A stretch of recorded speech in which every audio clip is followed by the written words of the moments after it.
একটি বিষয় আলোচনা করেছিলাম, কালেমা।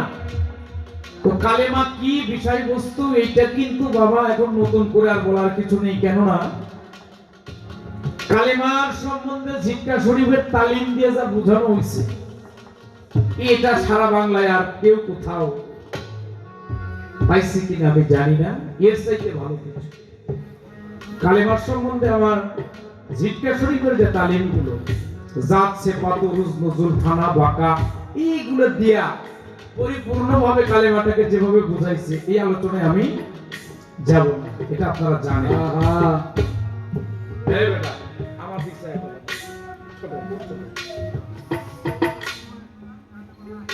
এবার একটা প্যাচ রেখে গেছে, কারণ হলো পাশে আমাদের অনেক সনাতনী লোক আছে। আমরা যেদিক দিয়ে আসলাম বেশিরভাগ মানুষ সনাতন ধর্মের মানুষ। এবার প্রসঙ্গটা হচ্ছে, আমরা মুসলমান যারা আত্মসমর্পণ করি, কালেমার প্রতি ঈমান আনলে সে মুসলমান। তো সনাতন ধর্মের হিন্দু যারা, এরাও তো গুরু ধরে, আত্মসমর্পণ করে, এরা মুসলমান হয় নাকি? এরা কি হয়? এখানে একটা বিষয়, যেমন আমরা মুসলমান হইতে গেলে কালেমার প্রতি ঈমান আনতে হয়, তওবা পড়তে হয়, মুর্শিদের কাছে আনুগত্য স্বীকার করে অনেক কিছু নিয়ম কানুন কথাবার্তা আছে। তো তারা কোন কথা দিয়ে একাম বাটি কায়দা বাইদা। তারপরে একটা গান শুনলাম, গানের মধ্যে খালি রস, রস, খালি রস। এই রসটারে বস করবো কেমনে? এই রস কয় ফোঁটা ফুলে ছিল না ফলে ছিল? এই রস কি? রস সাধন করব কি করে? আর সাধন করব কি করে? রসের সাধনা করতে গেলে তখন আমি আমার মুর্শিদকে কিভাবে নিবেদন করব? খালি রস। হ্যাঁ, তো ধন্যবাদ জানাই। রস আমি যাব, বিরক্ত হয়ে গেছে তোমার, খারাপ লাগতেছে। একজন আছে, আপনি তো আমার পাটিয়ালা না, নবরসে তো গান বাবা অনেক কোথায় মনে পড়ে, আর কইতাম না, ওই কইতাম।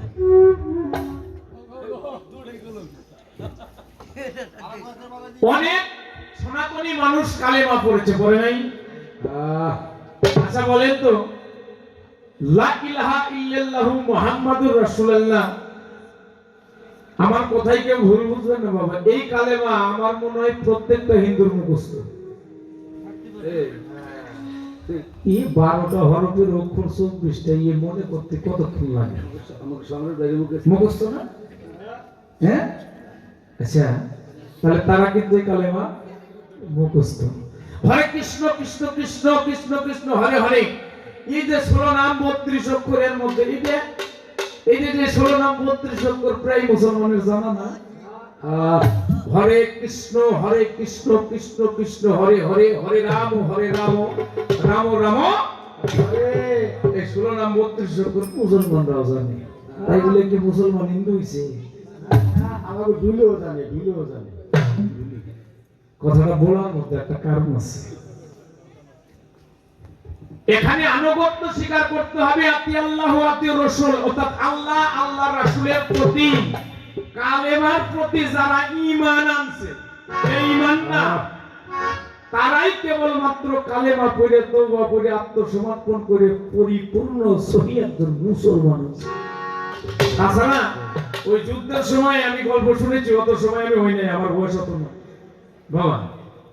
অনেক হিন্দুরা কালেমা পড়ছে, আমাকে মুরব্বীরা জানে, তারা কিন্তু আবার ঠিকই যুদ্ধ শেষ হয়ে গেছে পরে দেশ স্বাধীন হলে হেরা হিন্দু যাইতে হিন্দু তো কি বাবা না, কথা ভুল কই না। তাহলে কালেমা পড়লেই হবে না, কালেমার প্রতি ঈমান তাকে পরিপূর্ণ হবে। এক কথাই, এই কথাটা এখানে রেখে দিলাম। এবার সনাতন ধর্ম, হ্যাঁ, আমাদের যেমন দীক্ষা গুরু আছে, শিক্ষা গুরু, ওনাদেরও দুইটাই আছে। আমার শিক্ষা গুরুকে ফকির আবুল সরকার সাহেব, যিনি আমার জ্ঞানের দাতা, আমি শিক্ষা অর্জন করার জন্য তার কাছে গিয়েছি, শিক্ষা লাভ করেছি। আমার তার তরিকার মুর্শিদ কেবলা, যিনি আমার দীক্ষা গুরু, যিনি আমাকে দীক্ষা দিয়েছেন, কালেমার প্রতি ঈমান আনিয়েছেন, হ্যাঁ, ধর্মটাকে বোঝার জন্য, আমি অজ্ঞানী, আমাকে জ্ঞান দান করার জন্য আমার যিনি মুর্শিদ কেবলা দয়াল বাবা সাত্তার চিশতি জামিরপুরি, আমারও একজন মুর্শিদ আছে। তাহলে আমার দীক্ষা গুরু আছে, শিক্ষা গুরু আছে। জ্যোতি সরকার একটা কথা কই, যে সন্তান ভালো হয় ওর বাপ দুটি, হ্যাঁ, 100% কথা সত্যি কথা।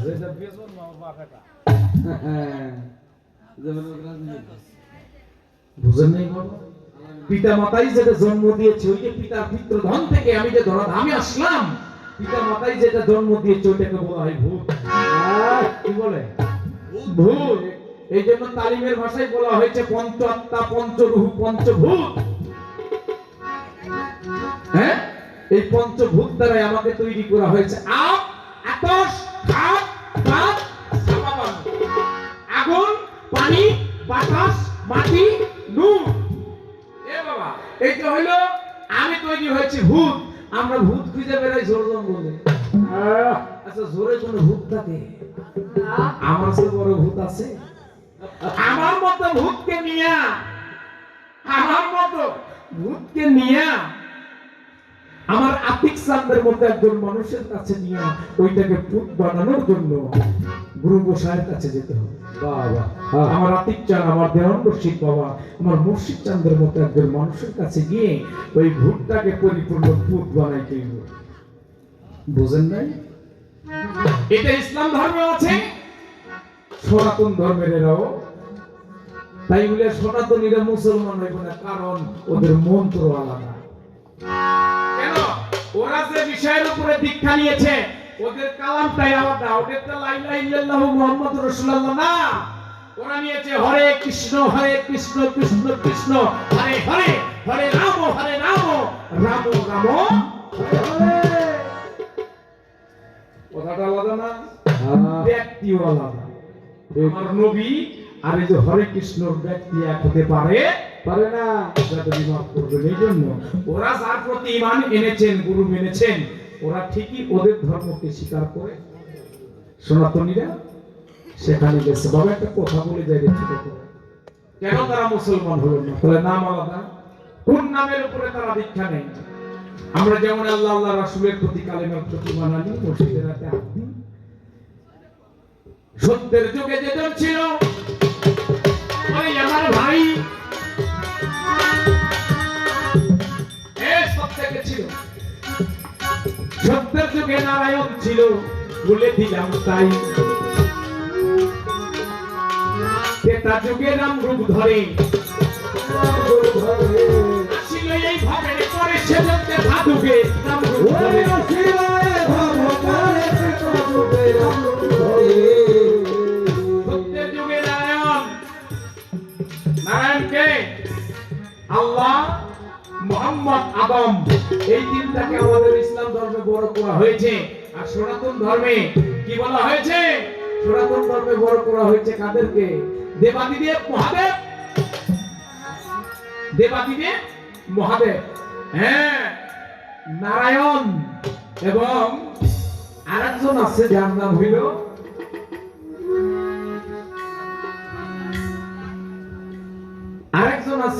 হইল যিনি ব্রহ্মদেব। ব্রহ্ম শক্তিটা অর্জন করা এটা আলাদা একটা ব্যাপার। তিনজনের তিনটা সাবজেক্ট বুঝাইছে। আমাদের দেহের মধ্যে তিনটা আছে, ব্রহ্মা, বিষ্ণু, শিব। ব্রহ্মা, বিষ্ণু, শিব। আচ্ছা, ব্রহ্ম শক্তিটা হলো এখান থেকে উপরে। কোথায়? এখান থেকে। মানুষের কয় পাট? মানুষ হলো 3 পাটে গড়া। এই ব্রহ্ম পাট এখান থেকে উপরে, এখানে কোনো ভয় নাই। কৃষ্ণ যেখানে ধারণ করা হয়, কৃষ্ণ, এই যিনি কলির যুগে হয়ে আসলেন কৃষ্ণ, যিনি কলির যুগে হয়ে আসলেন কৃষ্ণ, বাবা এখানে ধারণ করা। এর নিচের পদ যেটা বোঝাইছে এটা মহাদেব, অর্থাৎ উনার যে একটা সাবজেক্ট। এই জন্য ব্রহ্মা, বিষ্ণু, শিব, এটা বুঝতে হবে। এবার আসেন কলির যুগে কৃষ্ণ রূপে কেজন আছে ভাই,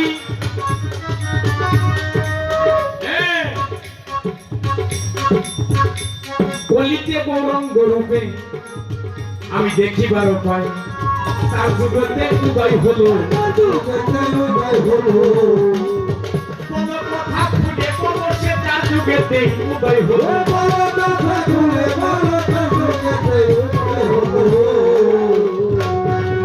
সত্য দেখা দাফরে কৃষ্ণ কলিতে গৌরঙ্গ মহাপ্রভু বাবারে। আচ্ছা আমি একটা কথা বলি, কলিযুগে যেজন কৃষ্ণ হয়ে আসলেন, এই বৃন্দাবনের একটি ঘটনা ছোট্ট বলবো, বেশি বাড়াবো। যারা দুই একজন সনাতনী আছেন তারা ভালো বুঝবেন। আচ্ছা কৃষ্ণের গুরুর নাম কি? আমার নবী মুরিদ হয় নাই? কথাটা বলার মধ্যে কারণ আছে। নবী মুরিদ হইছে আল্লাহর কাছে, কই যাইয়া মেরাজের ঘটনা আছে, ওদিকে যাবো না। তাহলে কৃষ্ণের গুরুর নাম কি? যিনি গুরুরা গুরু, যিনি চার যুগে অবতার, তারও কিন্তু গুরু ধরা আছে, কথাটা বোঝার আছে। আর তুমি কেউ গুরু লাগবো না, কি কও মিয়া? নবী গুরু ধরা লাগলো, আত্মসমর্পণ করতে হইলো। কৃষ্ণ স্বয়ং ভগবান, তার গুরু লাগে। তার গুরুকে জানেন? এ বড় কাহিনী বাবা। মা যশোদার ঘরে দেখুন গোপাল রূপে এসেছিল ভাই। একটা গান আছে না, বলি মাতর চরণ ধরি নড়ি চুরি আর করবো না, আর আমারে মারিস নেওয়া। এটা কোন সময় হয়েছিল জানেন? বলি মাতর চরণ ধরি লুড়ি চুরি আর করবো না, আর আমারে মারিস। ও বাবা, গোপাল, শ্রী গোপাল যিনি স্বয়ং ভগবান, উনি গোপাল রূপে আসলেন ধরা ধামে। কোথায় আসলেন এটা আপনাদের জানা, এত বড় আলোচনা করবো না। হ্যাঁ, মা যশোদার ঘরে।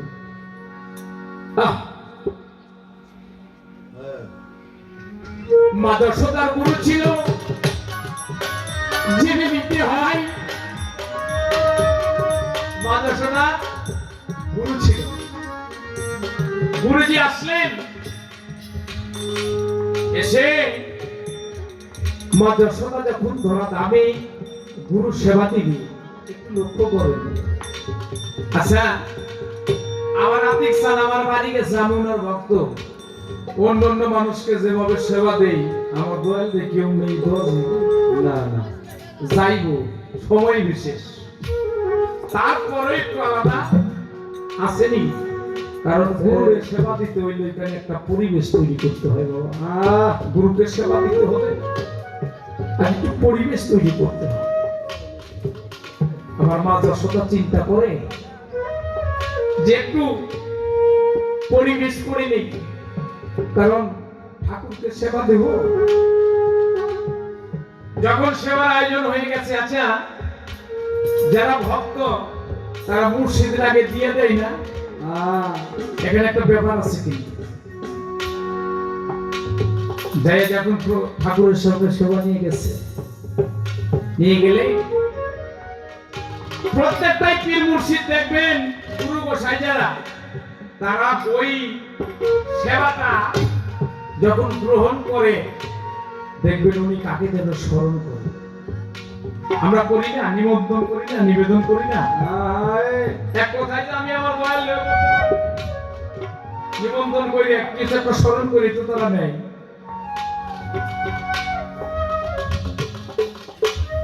সেবাটা দেওয়া হয়ে গেছে, আমার মজা সদা কয়ে ঠাকুর সেবাটা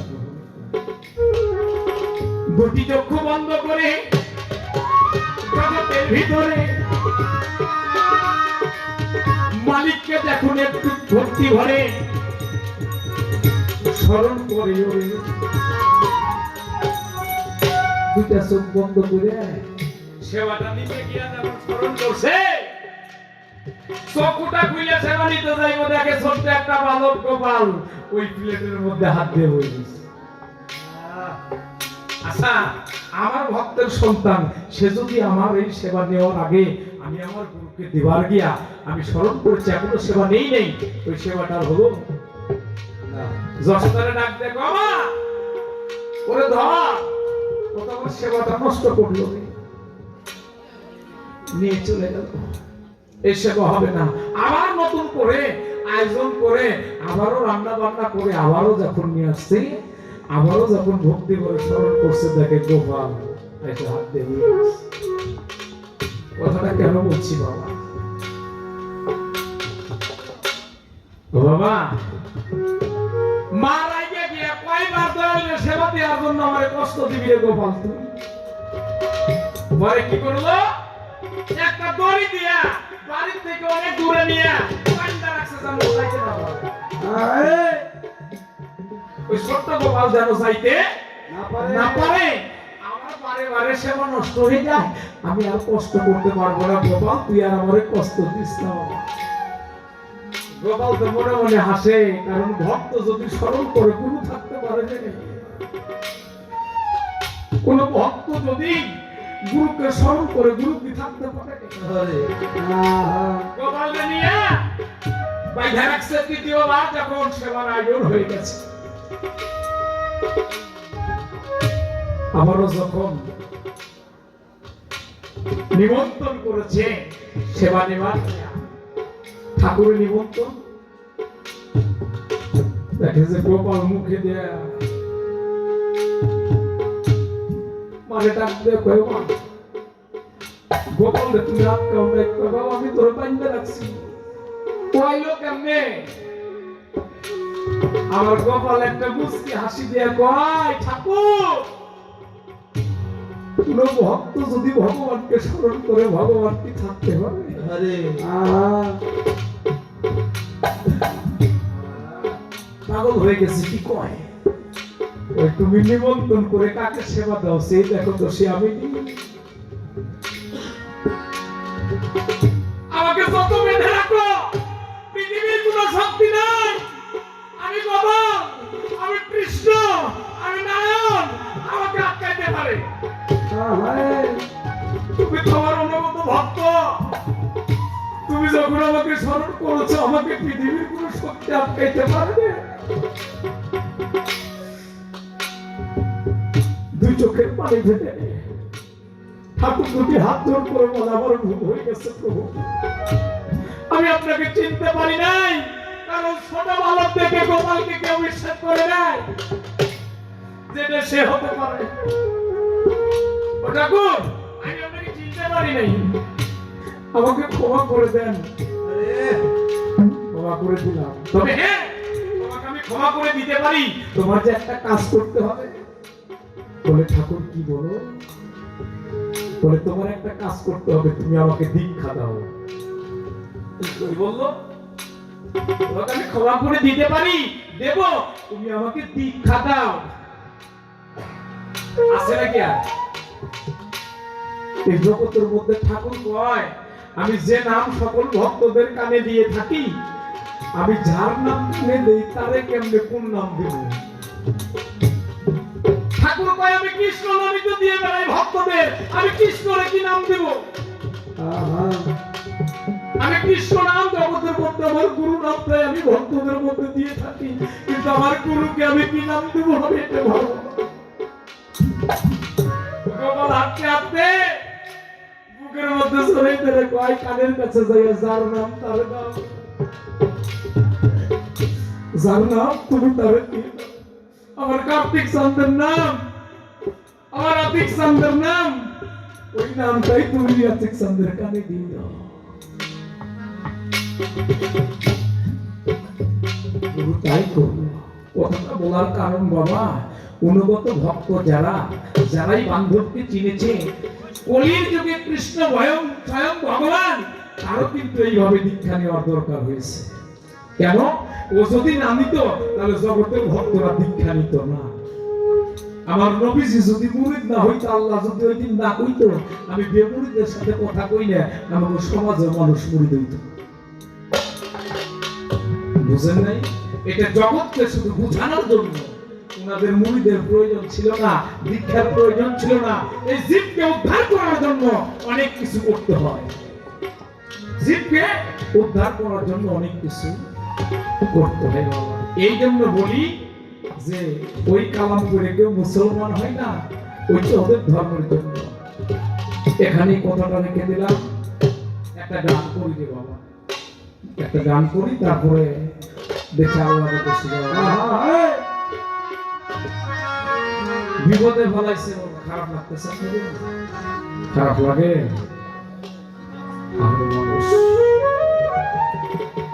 রস কিভাবে আস্বাদন করবো, কয় ফোঁটা কেমনি কি করবো, এটা ফুলে না ফলে। পৃথিবীর সমস্ত ভ্রমণ ফুল থেকে মধু আহরণ করে, কি বাবা তাই না? ফুল থেকেই তো ফলের সৃষ্টি, নাকি আগে ফল পরে ফুল, আগে হয় ফুল তারপরে হয় ফল, তাই না? লালন শাহ বলছে, মহারাজ মুদিত কমলে প্রেম সিঙ্গারে নৌকা তুলে আত্মসামাল সেবন কালে ভেবে কয় ফকির। যদি সরকার কথাগুলো বুঝতেই এত ভাইয়া কোয়ার দিন এখন আর নাই, খুব বিপদ। আধ্যাত্মিকটা হাকিকতটা এটা প্রচার করতে গিয়ে শিল্পীরা বিপদে পড়ছে। যেটা তালিম তাসওয়াব হাকিকত আধ্যাত্মিক, যেটা গুরু ভক্তর একান্ত জানা দরকার, এগুলা প্রচার করতে গিয়ে শিল্পীরা বিপদে পড়ছে। কারণ ওইটা তো এই দেশের মানুষ না হইলে বুঝবো না। যেজন আত্মতত্ত্বে পারদর্শী না, তার কাছে আত্মতত্ত্ব গল্প করে লাভ আছে, হে বুঝবো মোটেও কাম দেবে না। এর লাগেই তো বিপদ হয়েছে আমাদের। তাহলে লালন শাহ বললেন, মহারস মুদিত কমল। মুদিত কি? না ফুটা আবার পুরো ফুটেও নাই, বুঝেন নাই? হ্যাঁ, লালন শাহ একটা গানের মধ্যে বলছে,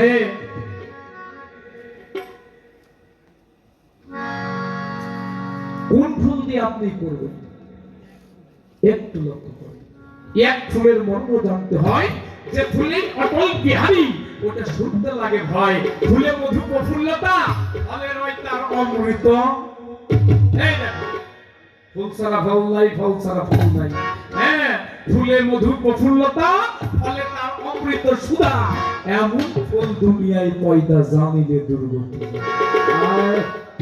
সহজে বুঝালিও, এত কোয়ার কায়দা নাই বাবা। আর আমার এবার বাংলার একটা গান আছে, কি জানেন? যে ফুলে ভরতিন দয়াময়,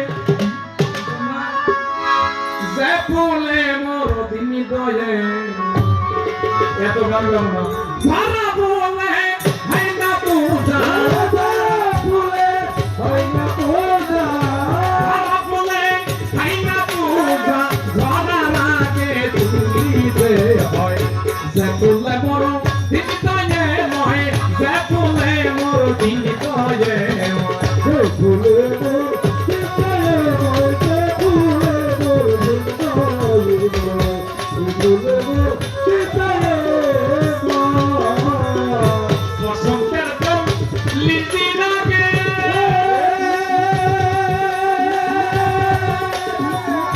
ফুটের সেবুল চারি ভাগে, বসন্তের দম লিচি লাগে,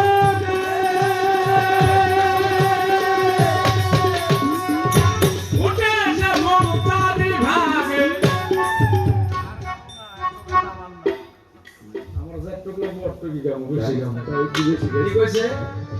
ঝরা ফুলে হয় না পূজা, ঝরার আগেই তুলিতে হয়, তো রস করবা। ফুল ধরতে ধরতে আনার কিছু নাই, কি দিয়ে পূজা দিচ্ছ? ঝরা ফুলে হয় না পূজা, ওটা ঝরার আগেই তুলিতে হয়। দেখবেন এই যে আমার মায়ের রাজারা এই যে সনাতনী পূজা করে, দেখবেন এই যে যত রাত্রি হোক শীত হোক, এই সকালবেলা ঘুমের থেকে উঠে ফুল গাছের গোড়া দিয়ে খালি ঘুরবো। কেন জানেন? ওই নিচে যেটা পড়ে রয়েছে হেঁটে দিয়ে তো পূজা হইব না, ঝরা ফুলে পূজা হয় না। ওইখান থেকে কেবল ফুটছে এই ফুল উঠে নিয়ে তারপরে প্রভুর পূজা করে। না জানে মাটিতে পড়ছে, হেঁটে দিয়ে করে, হেঁটে দিয়ে করে। তুমি পূজা দিবে কে মাই? তোমার তো ধরতে ধরতে হিয়া বাদ হয়ে গেছে আগে। খুব খেয়াল, খুব। তাহলে এখানে কি বুঝাইলো? বসন্তের 40 দিন আগে ফুটে সে ফুল চারি ভাগে, এক কলিতার গোপন থাকে, এটা 3 ভাগে। একটু বোঝার আছে। এখানে হাকিকত। আমি এদিকে যাব না, কারণ এত কথা বলবো না। তাহলে ফুল দেখে শিমুল ফুল সদাই মন বেকুল, মনকে পারলাম না জন্ম বুঝাতে, জন্ম ভরে। শিমুল গাছে যখন ফুল থাকে দেখতে অতি সুন্দর দেখা যায়, ওইরে গেলে ওর চাইতে পচা ফুল আর পৃথিবীতে নাই। যা দেখে তোমরা পাগল হয়ে ফুল ধরাইতে চাও, ওইটা পচা ফুল। এটা কি? এটা হলো পচা ফুল, শিমুল ফুল। এই দুনিয়া এটা হলো পচা জগৎ। একটা মহিলাকে দেখে তোমার আকর্ষণ হয়, এটা হলো পচা জগৎ। কারণ দেখতে সুন্দর দেখা যায়, ওর চাইতে পচা জিনিস নাই। ওইটারে ভালো না বাসা যদি তুই আতিক চান্দাই রকম ভালোবাসতি, তাহলে তোর ভুলটা ঠিক থাকে। আমার মুর্শিদের স্বামী বেশি ভালো কেউ রে বাসিনি। দোয়াল বাড়ি অনুষ চলে যায়, তোর খবরই নাই, তুই বন্ধ নে। আর কয়টা দিন অনুষে, হ্যাঁ মুর্শিদরা তো ভালোবাসো, বউ ঘরের মধ্যে দিয়ে দোয়াল বাড়ি আসার ভাব নাকি? গরু আবার গরু গুলো চলে নিয়ে যাবি। আছেন এমন ভক্ত, বেদবি মাফ করবেন, আপনাকে কইতাছি না। তা আমাকে দ্বারাই কি সাধন ভজন? তাহলে আমার দোয়ালের চেয়ে আমি অন্য কেউ বেশি ভালো বাসি, অন্য কাউকে বেশি ভালোবাসি বিদায় আমার গলায় সবসময় ফাঁসি। আমি দোয়ালের জন্য কেউ বেশি ভালোবাসি, এর জন্য আমার গলায় সবসময় ফাঁসি। তার কারণ সর্বক্ষণই আমি আশা রয়েছি, মার্ডার হচ্ছি, নাই রস, নাই রতি, নাই কিছু, নাই গুরু পূজা। কারণ গুরুকে তো ভালোবাসতে পারি নাই, এখন খালি ফাঁসি পড়বে। এই জন্য ভালোবাসা লাগবো। রস, এত রসের দরকার নাই। তাহলে মহারস মুদিত কমল, মানে লালন সাকি করছে, গান তো খালি মনেই করে। আমি আজকে গাইলে কাল গাইব কি? সাবল সাবল তো আমার কাছের মানুষ, সে এসে গাইব কি? ও যদি তরিতে বা সোনা থাকে ভগরে মন সাধু সঙ্গ, ভগরে আনন্দের গৌরঙ্গ। কি বলছে? যদি তরিতে বাসনা থাকে ভগরে মন সাধুর সঙ্গ, ভজনে আনন্দের গৌরাঙ্গ। আমার আনন্দের গৌরাঙ্গ কে রে? যে মানুষটি বসে আছে, সে না থাকলে যে আমার বৃন্দাবন খালি হয়ে যাবে।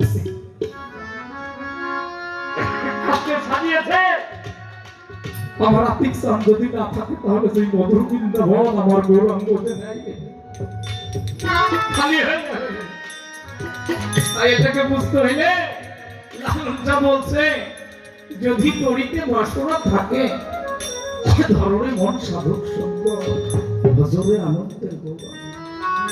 এক রসে হয় প্রতিবাদী, একই রসে ফিরছে নদী, একই রসে নৃত্য করে নৃত্য রসের গৌরব।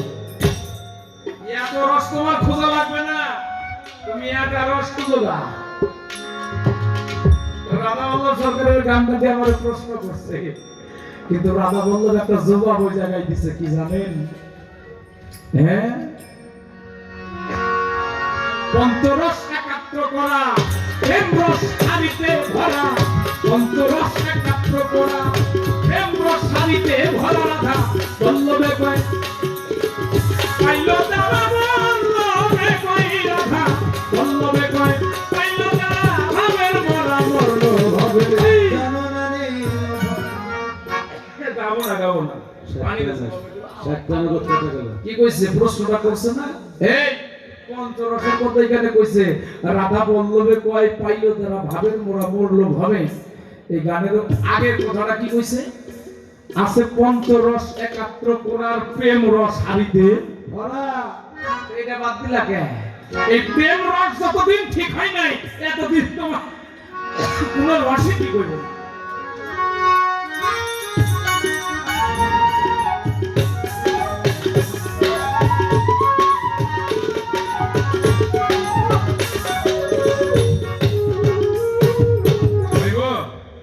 প্রেম রস যতদিন ঠিক হয় নাই, কোন রস তোমার বশ হবে না। একটা গান শোনাই, শোনো। গানটা কার জানো? চিনবা বাবা তুমি? কালুখালী বেলগাছি রেল স্টেশন আছে, এটা আর কেউ না চিনে, জ্যোতি সরকার চিনে। তো ওইখানে একজন পাগল ট্রেন আসলে পরে ওই রেল লাইনে ট্রেনের ঘন্টা বাজায়। পাগল, এই পাগলে গান লেখছে বাবা কয়টা, আমি ওনার কয়টা গান থেকে আমার মাথা নষ্ট হয়ে গেছে। পরে আর পাগল নি গান লেখছে। উনি লিখেছেন, আই ছুটে আই দেখবি যদি come here and come here. কি সুন্দর এই বডি বিল্ডিং চমৎকার। একটা পাগলে লেখছে, ভাষাটা কি বুঝাইতে পারলাম? এটা বাংলা না হিন্দি? ইংলিশ। আচ্ছা, একটা পাগলের দ্বারা ইংলিশ লেখা সম্ভব?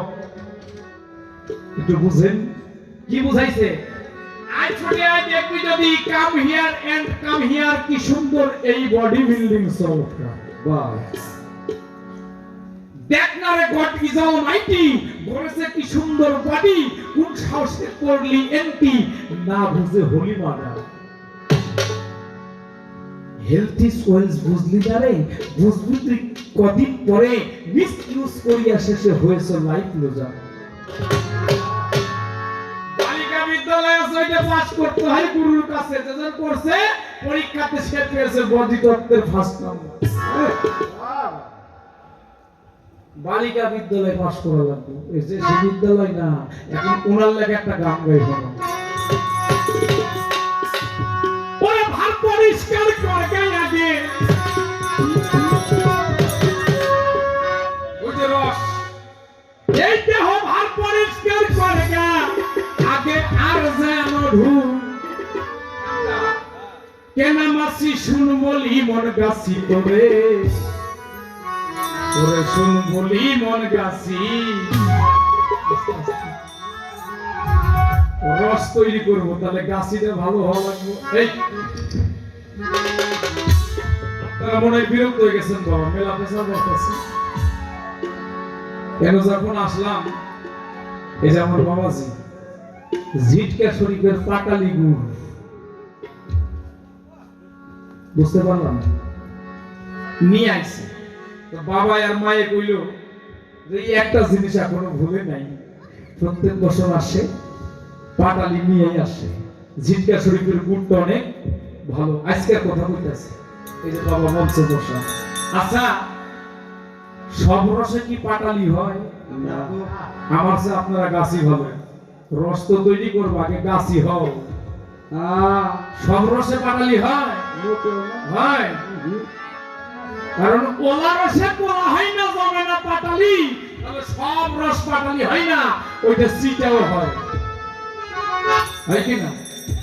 আচ্ছা, আপনার এই দেশে খেজুর গাছ আছে না? আচ্ছা, আছে। খেজুর গাছ চাষ দিয়েই যদি দুইটা হাড়ি সেট করে তুই রস নামবো না? এই কি করবো না, নামবো না? ফটাই ফটাই করবো, চাষ দিলেই করবো না। ওই গাছটা চাষতে চাষতে ওই গাছের একটা রস কাট আছে। কি কাঠ? রস কাঠ। যখন রস কাঠের পরিবেশ হবে, তখন ওই যেজন ভালো পারদর্শী গাছি ও বুঝতে পারে এই জায়গায় রেখে দিতে হবে।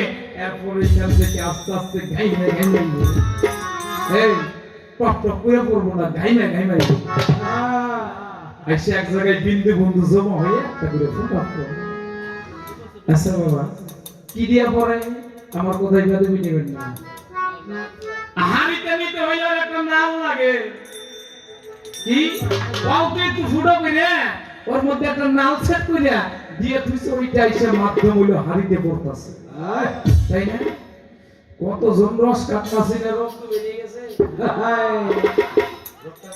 রস এত সহজ না, তৈরি করবা পাকা একজন গাছি হতো জীবনে কামে লাগবে।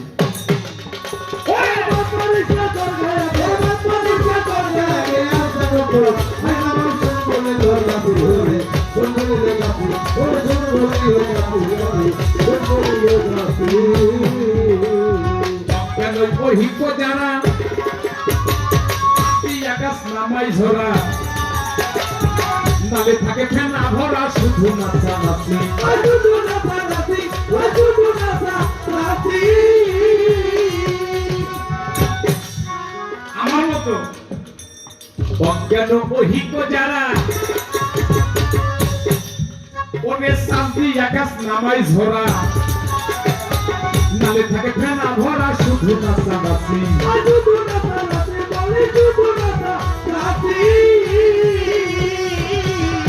মরণ হবে তোমার রস নামাইলে বেশি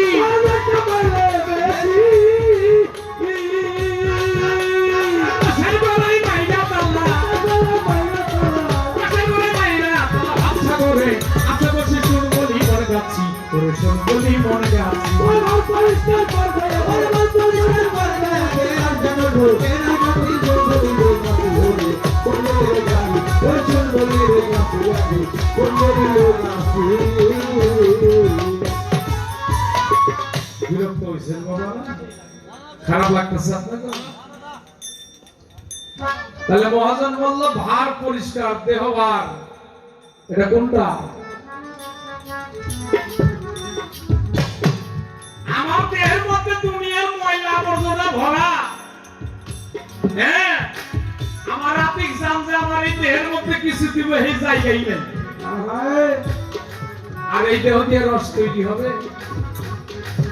হবে তাই মহাজন বলছে দেহ ভার পরিষ্কারটা করবে আগে আর যেন ঢুকে না মাছি কারণ মাছি ঢুকলে আর ওদের শুদ্ধ থাকবে না নষ্ট শুরু করি মন কাছে অজ্ঞান অধিক যারা শ্বাস দিয়া গাছ নামাই ঝরা ওদেরটা পাটামি হয় না ঝরা নামে অজ্ঞান অধিক যারা একজন কামেল ফিরে মসজিদ ধরে জেনে এর পন্থাটা জেনে যদি তুমি রস তৈরি করতে পারো অর্থাৎ গাছটা ভালো লাগলো চৈতন্য গুরুর কাছে গিয়ে রস কাটছি না লাগবো তাছাড়াই রস তৈরি করা যাবে না কি করতে হবে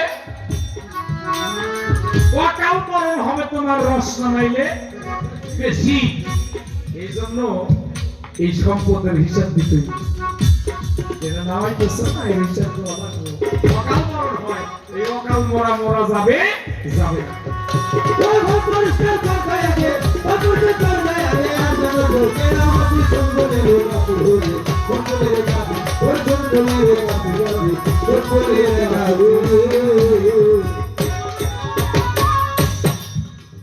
সপ্তাহে কই ঠিকই ধরো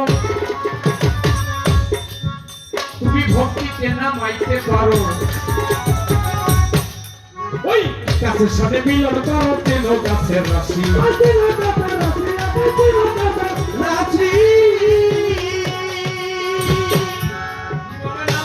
কিভাবে এটা তৈরি করবো কেমবা তাহলে পবিত্র হইতে হবে আমার পবিত্র হইতে হবে আমি যে গাছের সাথে মিলন করছি ওই গাছ আর পবিত্রতা গুরু বর্ধকতা যেন আমার সাথে থাকে হ্যাঁ চতুর্দশী লাগবে শ্বাস দিতে পারবে চতুর্দশী হলে তোমার গুরু গুরু যদি অচৈতন্য হয় তুমি ওই দেশে যাইও না আর গুরু আদেশ না করলে এই কাম করতে যাইও না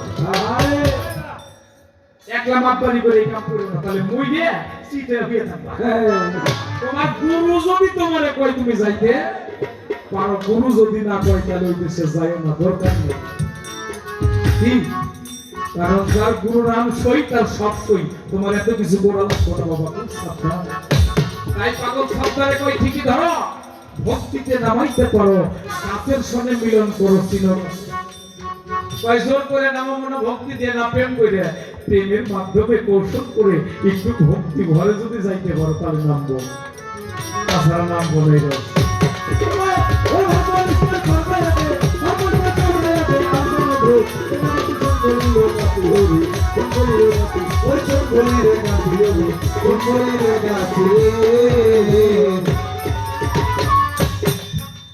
সপ্তাহে কয় ঠিকই ধরো ওই রস ভক্তিতে নামাইতে পারো গাছের সঙ্গে মিলন করো তেল গাছের রাশি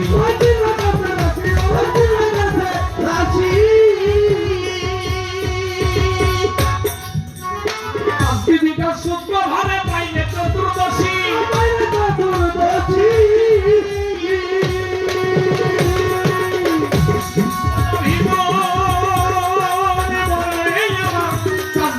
শুদ্ধ ভাবে পাইলে চতুর্দশী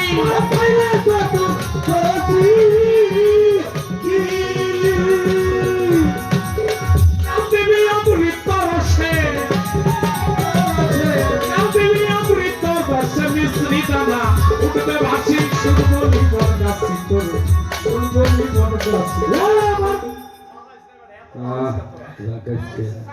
আর কথা কম মনে বাবা এই পর্যন্ত বলা কষ্ট তবে একটা কথা কই যাবার ছোট কয়টা ভাই আছে না আপনি বলা কেন শব্দরে কই ঠিক ধরো ভক্তিতে নামাইতে পারো জাল দিবি রস অমৃত রসে মিস্ত্রি দানা উঠবে ভাসি যখন ভাসবে তখন এই চেহারাটা হবে নুরানি আচ্ছা চেহারাটা হবে নুরানি নূর যেমন আমার আতিক চাঁদের মধ্যে দেখলেই ভালো লাগে যারা সেই নূর প্রাপ্ত হয়েছে বাবা তাদের দেখলেই চিনা যায় বোঝা যায় না তাহলে এটা করতে হবে কেন এদের দোহাইটা দিলাম জানেন 14 বছরের সাল যদি মোবাইল আইলে হয়ে 22 বছরের মেয়ে বিয়ে করো তোমাকে দ্বারাই আর রস করতে এই এটা হইলে লাভ নাই অবস্থা কি রে বাবা কবিতা শিবদ্দিন বলেছেন মাঝি পায়া যাও রে অকুল সাগরের মাঝে এই তোমার ভাঙা না না আমার ভাঙা না হইতে ওটা ভাঙা আচ্ছা আল্লাহ কি ভাইয়া পাঠাইছে পৃথিবীতে কি বলেন পরিপূর্ণ ছিল না আমি ভাইয়া তারপরে গুরুর বাড়ি গেছি যায় কই এই জন্য কত ঢুকু ঢুকু আর গুরু ভাই আমি তোরা বাড়ি খারাপ যখন নৌকাটা ভালো ছিল তখন যদি তোমার মুর্শিদের কাছে দিয়া বলতে হুজুর আমার এই জিনিসটা এই দেহটা যেন না ভাঙে এর একটা পন্থা করে দেন কি রে বাবা তাহলে কিছু পাওয়া যাইত না এখন ভাঙে গেছে গোলই নাই গুড়া নাই নৌকা তোলা নাই এই দয়াল এই নৌকাটা আপনি তোলাই দেন এই যে নৌকাটা অকুল দরিয়ার মাঝে তোমার ভাঙে না গানের মধ্যে বলছে দীক্ষা শিক্ষা না লইয়া আগে করছো বিয়া আর বিনা খতে গরম হইছো গাইজের টাকা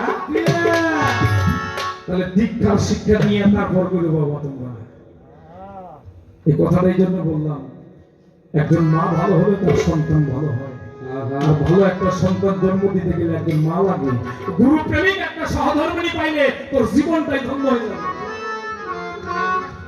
গুরু প্রেমিক একটা সহধর্মিণী পাইলে জীবনটা ধন্য হয়ে যাবে কে কইলাম বুঝো নাই আমি আজকে বাস্তব একটা কথা কই অনেক কথাই তো কইলাম আমার বাবারে যা ভালোবাসে ভক্তরা তার চেয়ে বেশি ভালোবাসে মারে ঠিক বিশ্বাসের নাও আমার হাতে এটা কোন সত্য না না কে উনি হইল গুরু উনার কথা শুনো ওই বিটির কথা শুনুন উনি কি প্রশ্ন আছে না বুঝুন না আমি চাইয়া দেখলাম ভক্তরা আমার বাবারে কি কইব মার সাথেই তাদের প্রেম কেন জানেন উনি হলো গুরু আর বাড়িতে হলো মা গুরু মা মা শব্দের উপরে কোনো শব্দ নাই বাবা পৃথিবীতে একটা সন্তানের জন্য মা শব্দের উপরে কোনো শব্দ নাই আছে আছে আমার যা মনের ব্যথা আমি যেটা বাবারে বলতে পারি নাই আমার জন্মদাতা পিতারে ওইটা আমি আস্তে আস্তে মায়ের কাছে যেয়ে কইছি ও মা আমার এই কয়টা টাকা লাগবে ও আমি অমুক জায়গায় যাবো কই না বাবারে কয়ে সাহস পাওয়া যায় না যদি ধমক দেয় না যাইতে দেয় এই ভক্তরাও তাই নেই আমার আতিক চান একটা সহধর্মিণী পেয়েছে বিধায় মায়ের কাছে ভক্তরা গিয়ে পড়ে থাকে বাবারে বলুন বাবা যদি কিছু কয়ে বসে ওই ভয়তেই কারণ মায়ের কাছে মা পাওয়া যায় মায়ের চরণ ধরে ভক্তরা কয়ে মা আমাদের এই জিনিসটা তুমি পুরো করে দাও মা ডাক দিয়ে কই ওদের খাওয়াও মা ডাক দিয়ে কই রান্ধো মা ডাক দিয়ে কই তোমরা একটু সাধুগুরুর সেবা করো মা ডাক দিয়ে যা কই ভক্তরা তাই শুনছে আরে তাহলে ভালো কিছু করতে হইলে একটা সহধর্মিণী দরকার বীরগিরি থাকবো না যদি তোমার সহধর্মিণী ভালো না আমার জীবনটা ধন্য মনে হইল আজকে দরবারে এসে আমি মায়ের ভক্তির কাছে ছোট হয়ে গেছি এত ভালো একজন মানুষ এর জন্য সহধর্মিণীটা বড় প্রয়োজন এরকম সহধর্মিণীর প্রয়োজন তাছাড়া ধর্ম হয় না বাবা আমি ভক্ত মানে সফরে গেছি ভক্ত নিয়ে আলাপন করছি উনি যদি তার মন মানসিকতা খারাপ হয় অন্য দিক চলে যায় আমার কি থাকবে মা লাগবে মহাজন বলছে যে আসলে নাই প্রেম আলাপন তার পূজায় কি মন করছে জানো না রে ভক্ত মন কিসে গুরু ভজন হবে, ভজন কি কি হয় জানি না। তো আজকে এসে একটু ভাবের মানুষ পাইলাম। বৎসরে 365 দিন, এই 365 দিনের মধ্যে একটা দিন হলো আমার আতিক চাঁদের বাড়ির উরুস। 365 দিন উরুস হয়, একটা দিন কবে? এই ডেটে 3 দিন ব্যাপী। আর সেটা না করলে হতো না। এত টাকা ফুরাইয়া, এত মানুষ দাওয়াত দিয়ে খাওয়াইয়া, এই যে ভক্তদের পায়ের মধ্যে স্যান্ডেল নাই, খাটতে খাটতে পাগল হয়ে গেল। আজ 3টা রাত্রি শীতের মধ্যে কষ্ট করছে, এটা না করলে হয় না, এটা না করতে হয়। কেন করে জানে? এই মানুষ করে জিজ্ঞাসা করে কেন করে। বাড়িতে যখন সাধুগুলো আগমন হয়, যখন মানুষগুলো আসে, অতিথি হলো নারায়ণ। অতিথি রূপে কোন সময় আমার মালিক এসে আমার সামনে দাঁড়াবে? কার রূপে এসে? আমার দেওয়ান রশিদ বাবা, আমার মুর্শিদ জান, কার রূপে কখনোই মানুষের ভিড়ে এসে একটু আমাকে দেখে যাবে? আরে আমি যে তার নামের কাঙাল পথে বসে আছি, আমি যে তার কোনো কীর্তন করছি, এই মানুষের ভিড়ের মধ্যে এসে এত মানুষ দেখি, আমার দেওয়ার মুর্শিদ বাবা, এত মানুষ দেখি, আমি আমার মুর্শিদ চাঁদকে দেখি না। এই ভক্তকে ডাক দিয়ে প্রতি বছর নেই কেন উরুসের মধ্যে? কারণ তোদের দেখলে তো ভালো লাগে। তোমরা যেমন আতিক চাঁদের ছাড়া ভালো লাগে না, আমার আতিক চাঁদের ভক্ত গোছানো ভালো লাগে না। আমার আতিক চাঁদের ডাক দিয়ে নেয় কেন নেয়? তোদের দেখলে যে আমার একটু ভালো লাগে, তোরা আই। আমি ভক্ত বড় ভালোবাসি, ভক্তদের মুখে পাইলে আমার ভালো লাগে। আমার মুর্শিদের আমার দয়া প্রেমের জামাতা নিবারণ হয়, তোদের মধ্যে দিয়ে আমি আমার মুর্শিদের একটু দর্শন করিতে পাই না। আর এমন মধুর বৃন্দাবন্তী আজকে পুরা কপাল, যারা উরুষে আসতে পারে না, যারা উরুষে আসে না দয়ালের বাড়ি, তা কইলে পুরা কপাল। কারণ আমার আতিক চাঁদ আমার পথ চেয়ে বসে আছে, কোন সময় আমি যাবো, গেলে আমার দেখি একটু শান্তি পাবো। কোন সময় আমি আমার বান্ধবরে দেখবো, এই সাধুগুলোর মধ্যে একটু খুঁজে খুঁজে দেখি আমার রশিদ চান আসে কিনা, আমার দেওয়ান রশিদ বাবা আসে কিনা, কতদিন দেখি না। আমার বান্ধবরে ভালোবাসার মানুষকে দেখি। পরে তুমি দেখা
বাবা আয়ু বেলাটা আই ডুবি ওরে আসার পরে তায়ারে তায়া ওরে আমার আয়ু বেলাটা আই ডুবি ওরে আসার পর তায়ারে তায়া ওরে বাবা আয়ু বেলাটা আই ডুবি ওরে তুমি আইলা না আরে মহিন বাবাই আমায় দেখিতে জানে রে ওরে তুমি আইলা না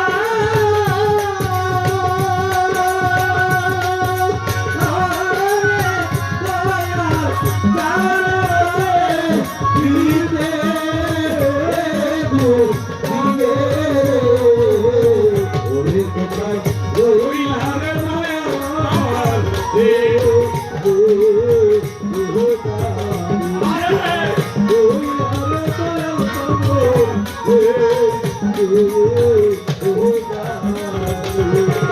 ওরে যেদিন মহিন জানা জগতের সমান আমার মা আচ্ছা ওরে যেদিন হয়ে তোমায় রে হারা দয়ালুর মার ছোনা আমার মা হারা ওরা ওরে যেদিন মহিন জানা রশিদ বাবা শোভা আবার মা আচ্ছা আমি জমে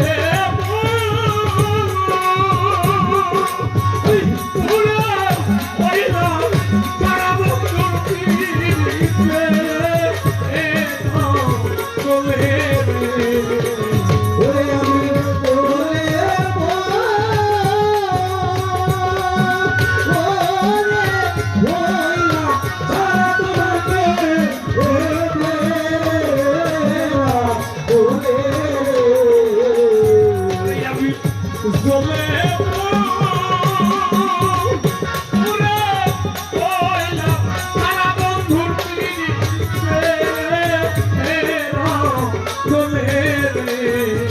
ওরে কোথায় রইলারে দয়া লাগারে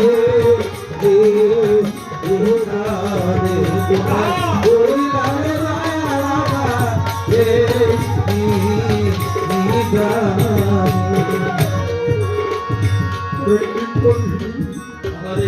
কোথায় গেলে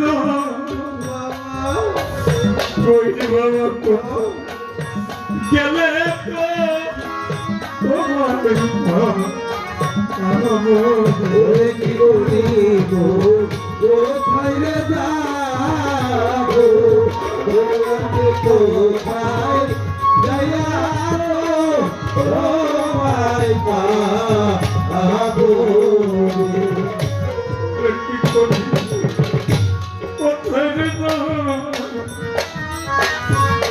আগুল বাবা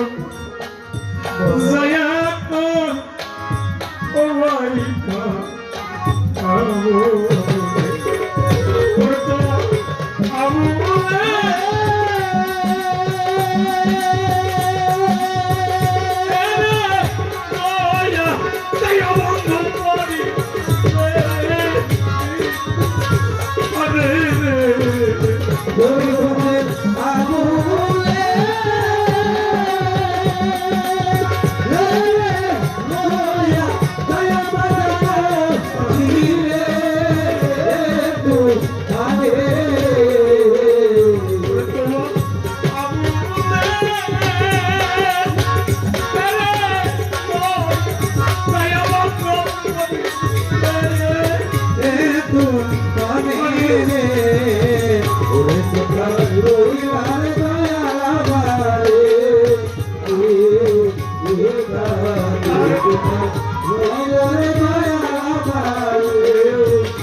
সাইয়ারে চাই বহির বাবা আয়ু বেলা যাই ওরে একবার বল দয়ারে ছায়া ওরে আমার আয়ু বেলা আইলো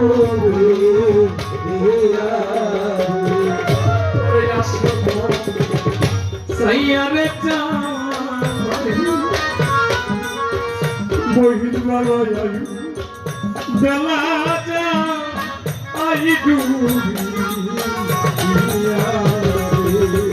और तुम्ही आईला अरे पारका भैया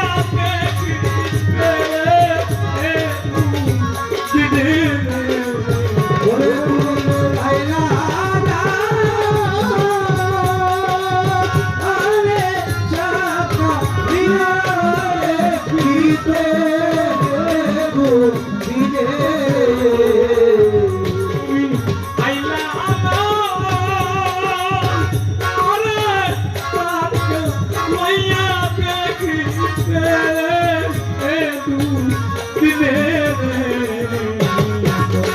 হইলারে দয়ালা মারে নি রে গারে ভাই হইলারে দয়ালা মারে নি রে গারে তুমি দেখা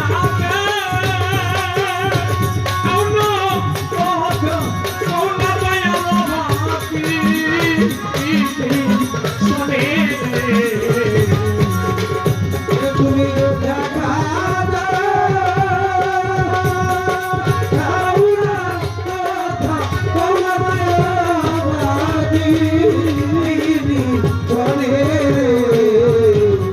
কোথায় রইলারে দয়া আমার হে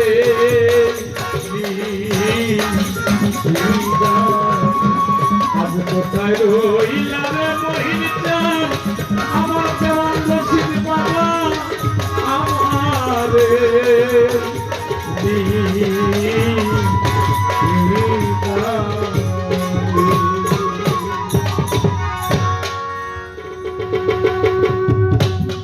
জয় হোক সদগুরুর, জয় হোক আমার দেওয়ান রশিদ বাবার, আমার মোহিন চাঁদ, জয় হোক আমার আতিক চন্দ্র চৌধুরী। খুবই ভালো লাগছে, শেষ ভালো যাক, সব ভালো যাক। গুরুজি চমৎকার করে অনেক কথাই আলোচনা করলেন। একটা পর্যায়ে আমার একটু ধমক দিয়ে একটা কথা বলছি, তা আবার কও যে গুরু ধরার প্রয়োজন না, আসলে বিষয়টাকে তো আমি এমন ভাবে উন্নত করি। আপনি কিন্তু সমাধানটা ওইভাবে আমি যেভাবে বলছি সেভাবে আনছে, কিন্তু চোদাচুদি আমার একটু ধমক দিলেন আর মানে জাস্ট একটু বলার ছিল, আত্মসমর্পণ করলে যদি মুসলমান হয়, মানুষ হয়ে যায়, আত্মসমর্পণকারী যদি মুসলমান হয়, তাহলে একজন হিন্দু লোক তা আত্মসমর্পণ করে তার গোসাইয়ের কাছে, তার বিষয়টা কি হবে? তবে কি তার সাথে কি ওই ক্ষেত্রে কি সেই ধর্ম থেকে কি বাতিল করে অন্য ধর্মে আগত হলো কিনা, বিষয়টা মূল এখানেই ছিল। অবশেষে সুন্দর একটা কথা কিন্তু উনি ফয়সালা করে গেছে। যাই হোক, এখানে আর কোনো কথা নেই। সকল রসের মূল রস হলো প্রেম রস। এখানে দরবেশ লালন সাথী একটা বাক্য লিখে গেছে, যদি সুযোগ থাকতো হয়তো ওইখান থেকে আবার আমার কথা বলবো।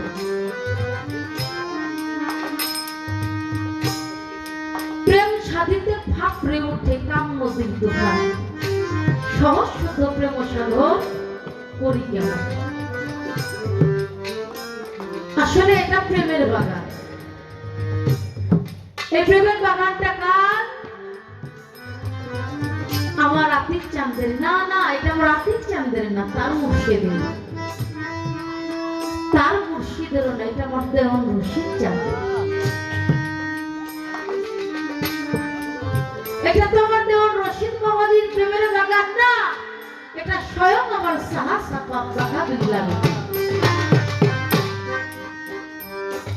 ওই ফুলেরই বাগান এই বাগানের অংশীদার যারা, এই বাগানের যতগুলো কলি, সকলে আমার সাহায্য করো।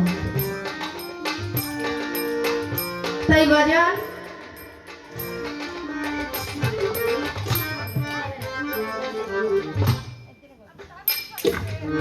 আপনারা সকলেই জানেন ঘটনাটা, আমি আর নতুন করে কি বলবো, একটা বিচ্ছেদি গাইব। তবে ডন আব্দুর রশিদ চিশতি বাবাজির একটা ইতিহাস, এই ইতিহাসটা জানেন এমন কোন শিল্পী নাই, তার দরবারে এমন কোন ভক্ত নাই। আমাদের কুষ্টিয়ার উদিবাড়ি মনসুর শাহ, উনি মস্ত করে একজন আলেম ছিলেন, মৌলানা ছিলেন। ওনার কাছে খবর গেল আমার দেওয়ান রশিদ চিশতি বাবার দরবারের কথা, যে তার দরবারে অনেক মানুষ যাতায়াত করে, তাকে ভক্তি করে, তাকে গুরু মেনে সমস্ত কিছু তার নামের উপর বিসর্জন দিয়া বছরের পর বছর আমার রশিদ বাবার দরবারে মানুষ পড়ে থাকে। উনি তো একটা আলেম টাইপের মানুষ ছিল, অতিবারই মনসুর শাহ। এখন তার আসতেছে বাহিস করতে, এখনো কিন্তু বাহিস হয় মুর্শিদের এবং ফকিরদের একটা ভাগ নিয়ে। সমস্ত লোকজন নিয়ে আসলো, খুঁজতে খুঁজতে জিজ্ঞা শরীফের মধ্যে এসে পৌঁছে। দেওয়ান রশিদ চিশতি বাবার দরবারে কথা জিজ্ঞাসা করা হয়েছে, দেখে জিজ্ঞা শরীফের মধ্যে এই ব্যবস্থা আছে বাবা, তারা হাতের কিছু কাজ করতে, যে বাঁশের চাটাই দিয়া বিভিন্ন আসবাবপত্র, ঘরের যে জিনিসগুলো, শের ধামা ইত্যাদি জিনিসগুলো বেত দিয়া তৈরি করত। সালাম দিয়া জিজ্ঞাসা করছে, এটাকে দেওয়ান রশিদ চিশতি বাড়ি? সালামের উত্তর দিচ্ছে, আপনি কি তাকে চিনেন?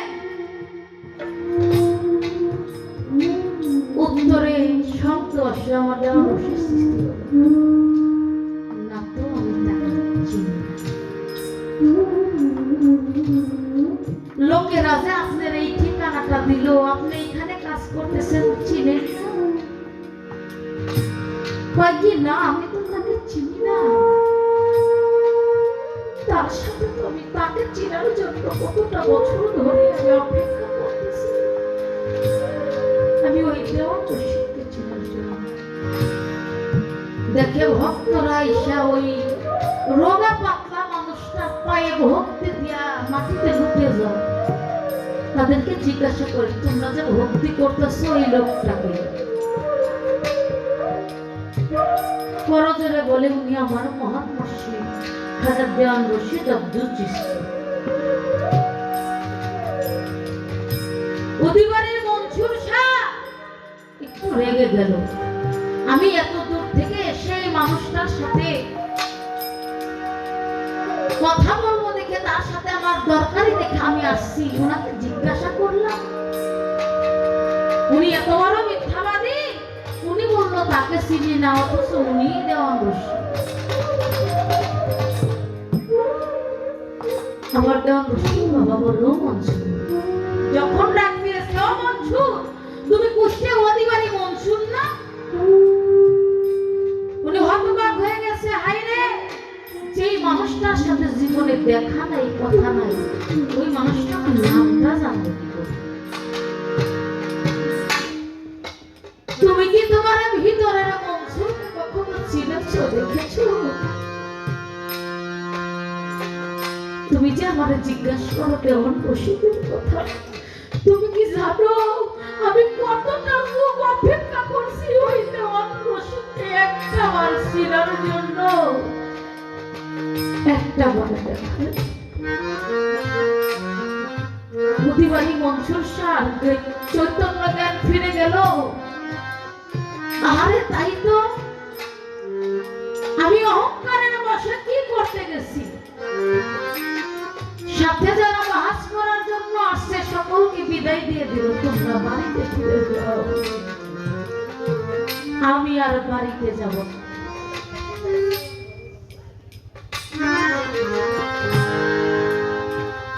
মনসুর শাহ সকলকে বিদায় দিয়ে দিল, সে আর যায় না। তুমি যাবে না কারণ বলে আমি মনসুর যতদিন মনসুরকে না চিনতে পারবো, যতদিন মনসুরকে না দেখতে পারবো, আমি ততদিন আমার রশিদ চাঁদের দেওয়ান রশিদ বাবার চরণ ছাড়তেছি না। সাথের লোক বলে মনসুর বুঝি পাগল হয়ে গেল রে, আমরা আসলাম মাহেশ করার জন্য, এই বেটা তো জামগীর মনসুরকে পাগল করেছে। মনসুর বলে আমি পাগল হই নাই রে, তোরা আমায় পাগল বলিস না, আমি একজন আল্লাহর ওলি, আমার দেওয়ান রশিদ চাঁদের প্রেমে বুঝি হইলাম দিওয়ানা। সেদিন মনসুর আমার রশিদ চিশতির প্রেমে পাগল হয়ে ঘর বাড়ির সকল কিছু মায়া ত্যাগ করে মুর্শিদের পাইলতি করছে। একজন সম্মুখ খালাতের গুরু কিনা পড়ে রে, রাজার রাজত্ব কাইরা নিতে তার সময় লাগে না, মুর্শিদের প্রেম দিয়া।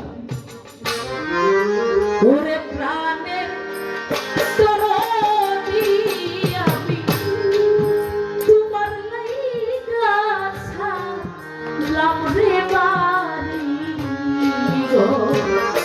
ওরে দেওয়ান রশিদ চাঁদ তোমার প্রেমে ছাড়লাম রে বাড়ি গো।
যদি তা ছিল রে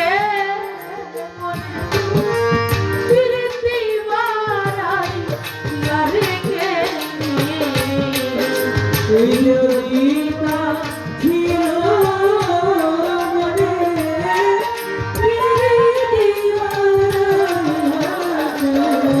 আমার জামি যদি বাজা ছিল মনে আমার প্রীতি বাড়াই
চরণে তোমার লাগিয়া কোন করলাম গো। ওরে আমার আতিক জানানি তোমার প্রেমে থাকলাম রে বাড়ি গো।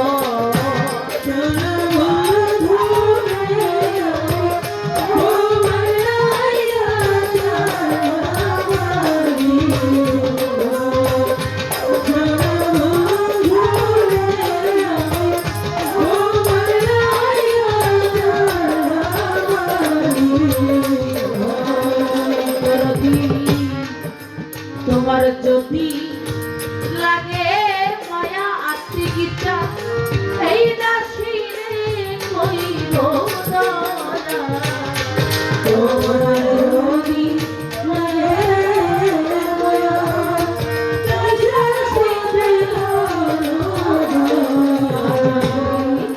তোমার যদি লাগে মায়া এই দাসিরে কইব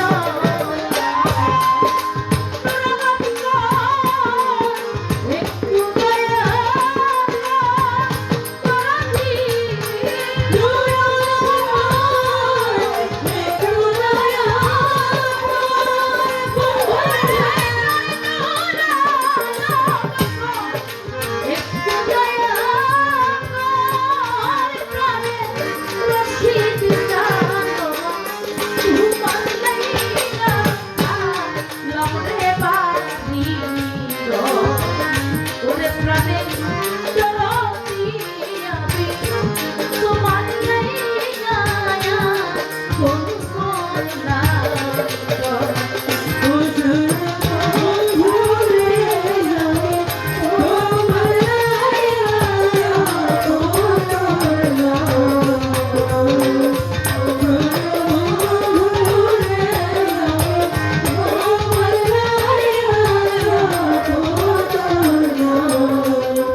দয়ালের পিড়িতে যেমন ধারা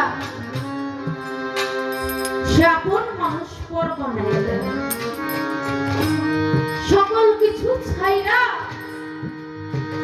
গুরু তার চরণের দাসী করে দিয়ে দিবে অধিবাহিনী মঞ্চ সাপ পাইলেমি করতে থাকবে সে ছিল তো একটা মাওলানা তার সাথে বাহাস করতে আসবে কিন্তু আমার দেওয়া রশিদ চিস্তির প্রেমের এমনি ধারা ওরে মনসুর সে নিজে ওই প্রেমে পাগল হয়ে গেল মুর্শিদের প্রেমের দাগ যার অন্তরে লাগে ওই মানুষটা ওই দাগটার কখনো তুলতে পারে না আমার আতিক চাঁদের প্রেমের ভাব যার অন্তরে লাগছে বাবা সে কি পারছে এই দুনিয়ার মায়াকে ছেড়ে তাকে ভুলে থাকতে না পারে নাই তাই সেখান থেকে কালুসা বাবার ভক্ত মুর্শিদ প্রেমের থেকে একটি গান সে লিখেছে ওই প্রেমের ভাব যার অন্তরে জাগে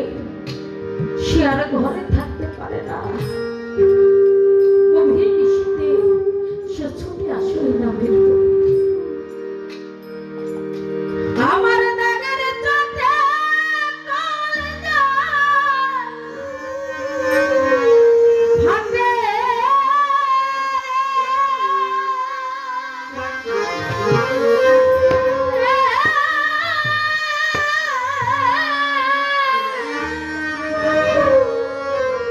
আমার দিকে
ওরে বন্ধ প্রেমিতে আমার রসিক কিস্তির প্রেমের জানা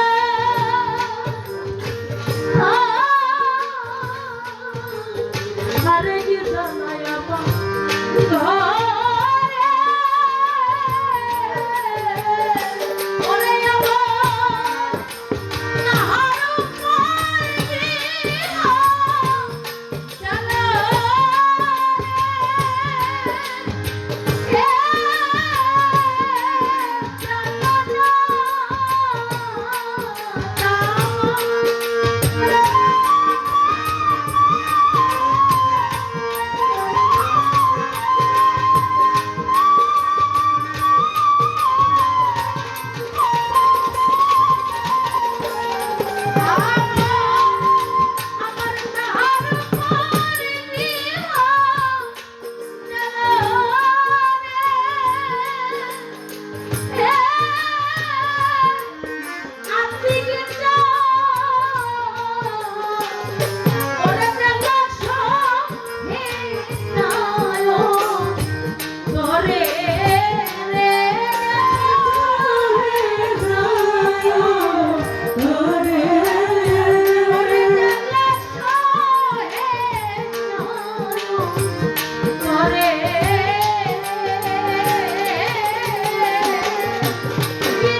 দিনু তুরে কি দাগনা গাইলি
আমারে